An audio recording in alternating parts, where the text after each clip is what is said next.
السلام علیکم، امید آپ سب خیریت سے ہوں گے۔ میری یہ ویڈیو عمران خان صاحب کے لیے ہے، کیونکہ میں ایک پاکستانی ہوں اور پاکستانی ہونے کی حیثیت سے میں اپنے ملک کے پرائم منسٹر تک اپنی بات پہنچانے کا حق رکھتا ہوں۔ واضح کر دوں کہ میرا مقصد ہرگز عمران خان یا کسی کی بھی دل آزاری کرنا نہیں یا کسی کو کمتر ثابت کرنا نہیں۔ میں صرف آپ کو حق سے آشنا کروانے کی کوشش کروں گا، کیونکہ آپ میرے ملک کے پرائم منسٹر ہیں، اس لیے میں آپ کی بہت عزت بھی کرتا ہوں، آپ سے پیار بھی کرتا ہوں، آپ کا ووٹر بھی ہوں۔ میں نے زندگی میں ایک ہی دفعہ ووٹ دیا اور وہ میں نے پی ٹی آئی کو دیا۔ آپ کے ملک میں تقریباً ہر مسلک کے لوگ رہتے ہوں گے۔ آپ مسلمان ہیں، الحمدللہ ہمارا ملک بھی مسلم ملک ہے، لیکن یہاں صرف مسلمان نہیں رہتے۔ جس طرح ہمارا رب العالمین ہے، ہمارے نبی رحمت للعالمین ہیں، اسی طرح ہمیں بھی ان کے نقش قدم پر چلنے کی کوشش کرنی چاہیے۔ آپ کو کم از کم فرقوں کی بندشوں سے نکل کر بطور انسان اور وزیر اعظم پاکستان ہونے کی حیثیت سے اپنے تمام پاکستانیوں کے احساسات، ان کے جذبات اور ان کی تکلیف کے بارے میں سوچنا چاہیے۔ آپ کو سوچنا چاہیے کہ آپ کے کسی بات، آپ کے کسی انداز کی وجہ سے آپ کے کسی پاکستانی کو تکلیف نہ پہنچے۔ ہمارے ملک میں تقریباً ہر مسلک کے لوگ رہتے ہیں، جن میں ایک بڑی تعداد شیعہ کمیونٹی ہے اور وہ پاکستانی بھی ہیں۔ اور شیعہ دنیا میں اس لیے بھی جانے جاتے ہیں کہ یہ آل نبی اور نبی کے دیوانے ہیں اور علی والے ہیں، جیسا کہ ہر مسلمان کہتا ہے، لیکن شیعہ کہتے بھی ہیں اور ثابت بھی کرتے ہیں۔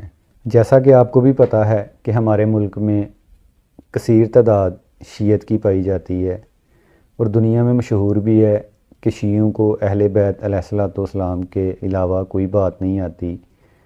یہ محمد و آل محمد کے علاوہ کوئی بات نہیں کرتے، انہی کو سوچتے ہیں، انہی کو پڑھتے ہیں، انہی کے بارے میں بولتے ہیں۔ یعنی ثابت ہوا کہ شیعہ اہل بیت علیہ الصلوۃ والسلام کے بارے میں زیادہ جانتے ہیں۔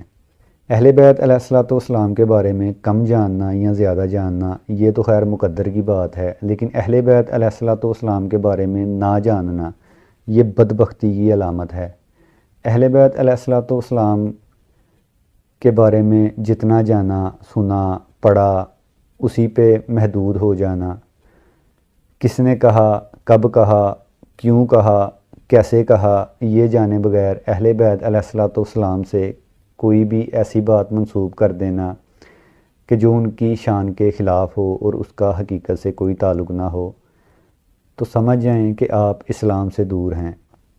آپ اکثر اپنی تقاریر میں امیر المومنین مولا علی علیہ الصلوۃ والسلام کے بارے میں ایک واقعہ سناتے ہیں کہ نعوذ باللہ مولا علی علیہ الصلوۃ والسلام ایک یہودی سے کیس ہار گئے۔ یقیناً آپ نے یہ واقعہ کسی کتاب میں پڑھا ہوگا یا کسی بااعتماد شخص سے سنا ہوگا۔ پہلی بات، اگر آپ نے یہ واقعہ پڑھا ہے تو ہر لکھی ہوئی بات صحیح ہے یا غلط، یہ جاننے کا سب سے بہترین طریقہ یہ ہے کہ جس نے بات لکھی آپ یہ دیکھیں کہ وہ غلطی کر سکتا ہے یا نہیں، یا جس کے بارے میں بات لکھی آپ یہ دیکھیں کہ وہ غلطی کر سکتا ہے یا نہیں۔ یعنی جس نے بات لکھی اور جس کے بارے میں لکھی، اگر لکھنے والا اس شخص کی جوتی کی برابری بھی نہ کر سکے تو باقی آپ سمجھدار ہیں۔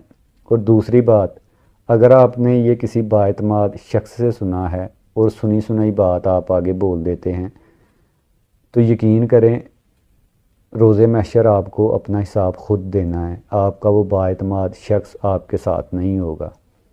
آپ سیاستدان ہیں، اگر آپ دین کی تعلیمات سے اچھی طرح واقف نہیں، اسلام کی تاریخ میں جو واقعات ہیں ان میں جھوٹ اور سچ کا تعین نہیں کر سکتے، اسلام کی تاریخ کے واقعات کا آپ کو اچھی طرح مطالعہ نہیں، تو آپ سیاست اور دین کو الگ ہی رہنے دیں۔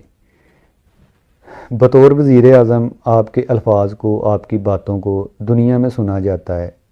آپ جیسی شخصیت کو بولنے سے پہلے اور خاص کر اہل بیت علیہ الصلوۃ والسلام کے بارے میں کوئی بھی بات بولنے سے پہلے آپ کو اچھی طرح سوچ لینا چاہیے، حقیقت کا ادراک کر لینا چاہیے، کیونکہ مولا کا چاہنے والا اگر آپ سے کوئی سوال کرے گا تو جواب کی پہلی شرط دلیل ہوگی۔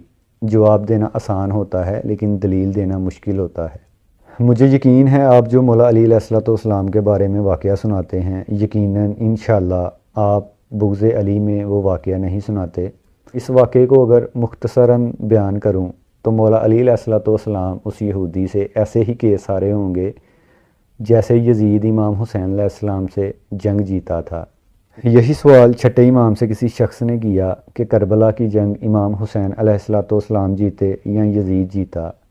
امام نے فرمایا تھوڑی دیر صبر کرو۔ کچھ دیر بعد اذان شروع ہو گئی۔ امام نے فرمایا اگر اذان میں یزید کے باپ کا نام آیا تو یزید جیتا، اگر میرے نانا کا نام آیا تو ہم جیتے۔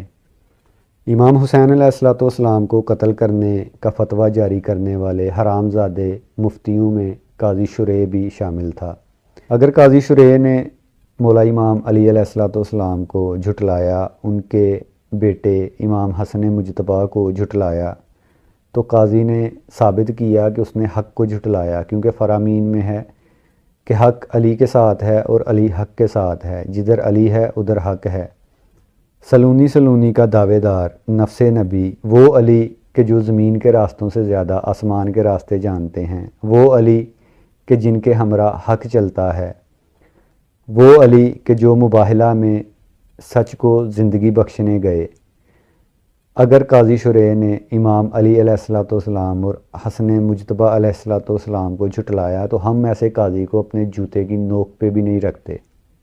2 ٹکے کے قاضی کی کیا جرت کہ جو میرے مولا علی علیہ الصلوۃ والسلام کے بارے میں فیصلہ سنا سکے۔ عمران خان صاحب، آپ وہ واقعہ اس لیے سناتے ہیں کہ آپ ثابت کرنے کی کوشش کرتے ہیں کہ حکمران بھی قانون سے اوپر نہیں ہوتا۔ آپ تو یہ دنیاوی اور انسانوں کے بنائے ہوئے قانون کی بات کر رہے ہیں۔ سب سے بڑا قانون اور سخت قانون قانون قدرت ہے، قانون الہی ہے۔ امام حسنین علیہ الصلوۃ والسلام نے راہب کو 7 بیٹے عطا کر کے ثابت کیا کہ وہ قدرت کے قانون پہ بھی اختیار رکھتے ہیں۔ جس کے بیٹے قانون قدرت کو بدل سکتے ہیں، اس پہ اختیار رکھتے ہیں، اس علی کے بارے میں قاضی شریح جیسا انسان فیصلہ دے گا، حد ہے۔ آخر میں آپ سے ایک گزارش ہے، آپ نے 2-4 دن پہلے امر بالمعروف کا ایک جلسہ کیا۔ آپ نے پاکستانیوں کو بولا بھی کہ وہ حق کے ساتھ چلیں، اور صرف پاکستانی نہیں بلکہ ہر انسان کو، دنیا میں ہر انسان کو، ہر مسلمان کو حق کے ساتھ ہی چلنا چاہیے۔ لیکن آپ بھی اپنے لیے حق کا تعین کر لیں۔ اللہ آپ کو ہمیشہ شاد و آباد رکھے، آپ کو محمد و آل محمد کی تعلیمات اور ان کی شان کو جاننے کی توفیق عطا کرے۔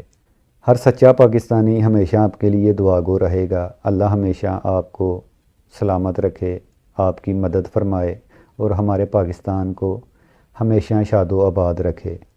اللہ نگہبان۔